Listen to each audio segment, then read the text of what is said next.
नमस्कार, स्वागत है। मैं हेमलता तिवारी आज आपके लिए हिंदी शिक्षण योजना कक्षा 7 मेघ बजे फूले कदम लेकर आई हूँ। आप इसके 2 भाग भी कर सकते हो, मैंने एक ही किया है। शुरुआत में दिनांक जिस दिन आप पढ़ाएं उस दिन की, कक्षा आपके साथ रहेगी, विषय आपका हिंदी रहेगा, समय आपका 35 से 40 मिनट रहेगा। बच्चे कहानी, कविता, लेख आदि पढ़कर लेखन के विविध तरीकों और शैलियों के पहचानते हैं, जैसे वर्णनात्मकता, भावात्मक, प्रकृति चित्रण आदि। बच्चे वर्षा ऋतु के बारे में पूछे गए प्रश्नों के उत्तर बता लेते हैं। प्रकरण मेघ बजे फूले कदम। सहायक सामग्री पुस्तक में दिया गया चित्र, दीक्षा पर उपलब्ध सामग्री, श्यामपट्ट और चौक। सीखने सिखाने की प्रक्रिया, गतिविधियाँ। जल हमें कहाँ से प्राप्त होता है? जल स्रोतों के नाम बताइए। ऋतु में कितने प्रकार की होती हैं? वर्षा ऋतु में किसके टटर की आवाज़ आती है? वर्षा होने पर चारों ओर क्या फैला होता है? ज़्यादा वर्षा होने पर क्या होता है? यदि वर्षा न हो तो क्या होता है? तो ये प्रश्न बच्चे आराम से बता लेंगे। शिक्षिका बच्चों को बताएगी कि प्रस्तुत कविता में कवि श्री वैद्यनाथ मिश्र नागार्जुन है। प्रस्तुत कविता में कवि ने बादलों की घुमड़ घुमक कर एवं ध्वनि का मार्मिक चित्रण किया है। धिन धिन और धा धमक के साथ बादलों में बिजली गर्जना करने लगी है, बिजली चमकने लगी है। मेढकों ने बोलना शुरू कर दिया है। धरती पानी से धुल गई है। कीचड़ भी चंदन के समान लग रहा है, क्योंकि पानी बरसने से जमीन जोतने योग्य हो गई है।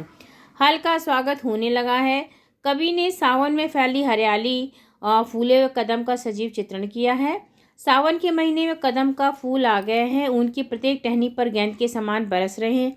ललचाई आंखों से पपीहा स्वाति नक्षत्र की बूंद के लिए तरस रहा है। ये सारा वर्णन वर्षा ऋतु का है। वर्षा ऋतु का वर्णन बच्चे आराम से बता सकते हैं, और उनके आसपास में हम लोग बीच में प्रश्न कर सकते हैं कि नालियाँ भर जाती हैं, क्या क्या समस्याएं आती हैं।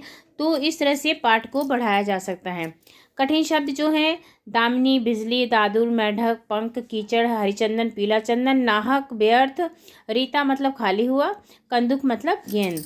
शिक्षण के उपरांत शिक्षिका बच्चों को शब्दार्थ उतारने के लिए कहेगी। वह स्वयं कक्षा में घूमकर निरीक्षण करेगी।